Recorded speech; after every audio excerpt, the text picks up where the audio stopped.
왕실의 돈 관리하는 곳이 내수사라고 들었습니다. 그래서 질문하는 건데 왕의 비자금은 태조임금이 즉위전 전쟁에서 받은 땅과 노비로부터 시작되었다고 책에서 읽었습니다. 고종 임금에 관한 기록을 봤는데 비자금으로 전기회사를 만들었고 당시 엄청난 가격의 차를 사고 언론 첩보기관 등을 운영하였다고 들었습니다. 그런 것들을 하려면 엄청난 돈이 필요할 텐데 왕의 비자금은 지금으로 따지면 얼만가요? 되게 궁금합니다. 알려주세요. 안녕하세요. 지식들지기입니다.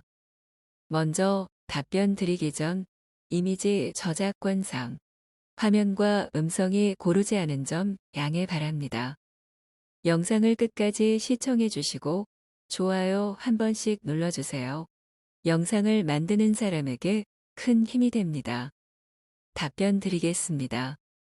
먼저 내수사에 소속된 토지의 규모를 퍼왔습니다. 포털 검색 백과사전입니다. 경국대전 제전 항목을 보면 내수사전은 면세지로 되어 있고 이것을 관리하기 위해서는 내노 또는 위차가 파견되었다. 내수사전의 경작은 대부분 일반 농민이 담당하여 병작 반수의 형태를 취하였고 그 농민에게는 궁역을 면제하는 특권을 주었다.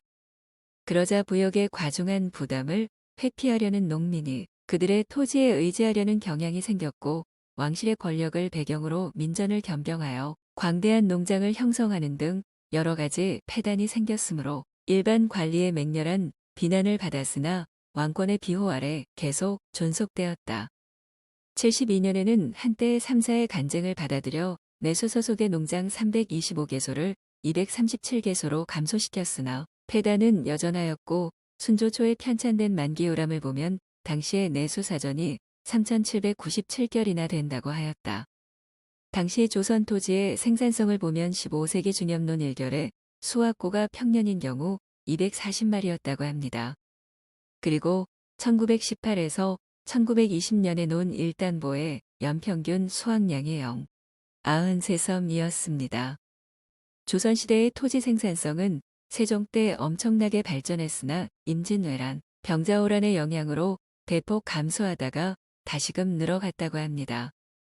하지만 그 시기마다 토지 생산성이 다르고 풍년인지 흉년인지에 따라서 차이가 극심한 게 옛날 농업입니다.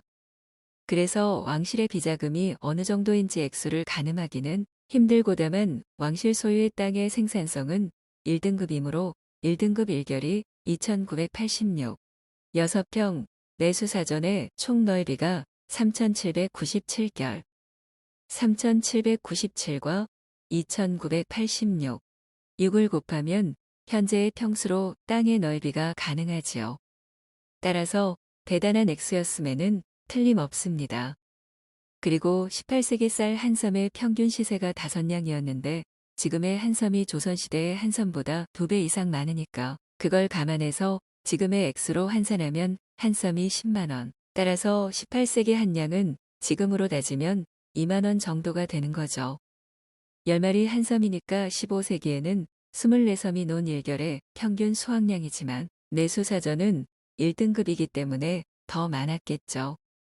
적어도 5배 정도 많았습니다. 조선시대 때는 땅의 등급에 따라 생산성의 차이가 굉장히 컸지요. 그러니까 내수사전의 생산성은 1결당 50섬 정도. 임진왜란 때 떨어진 토지 생산성이 18세기 영조 때 오면 2에서 3배 이상 늘어났고 경작 면적도 세종 때의 면적을 거의 회복합니다.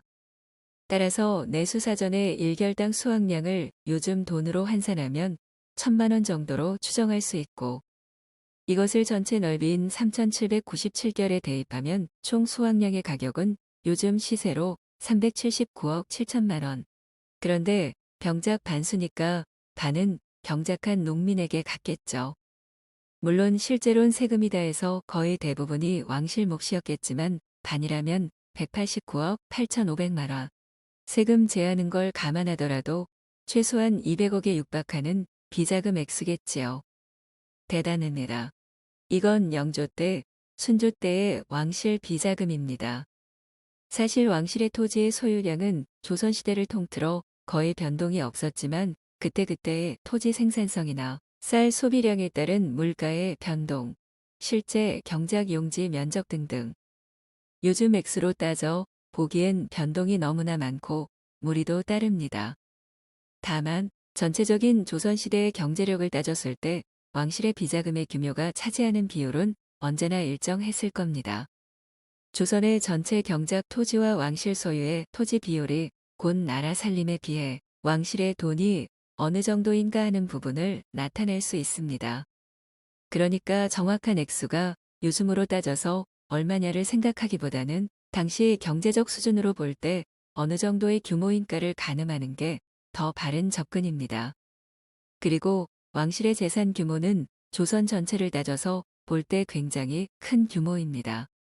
고종 때도 토지 소유량은 이와 비슷했겠지만 그때의 토지 생산성이 영조, 순조 때보다 훨 나아졌기 때문에 훨씬 많은 액수가 되었겠죠. 제가 일제시대 초기 토지 생산성도 표기했으니까 한번 계산해 보세요. 고종 때의 재산과 당시 국채보상운동을 할 때의 국채의 액수를 비교해 보면 더 확실히 재산 규모를 가늠하실 수 있겠죠. 국채의 양은 국사교과서나 참고서에 나와 있습니다. 지금까지 지식들지기였습니다. 다음 영상은 더욱 호기심 많은 질문들로 업데이트될 예정입니다. 구독하시면 일상생활에서 가끔 궁금한 질문들이 함께할 것입니다. 지식과 상식 얻어가세요. 감사합니다.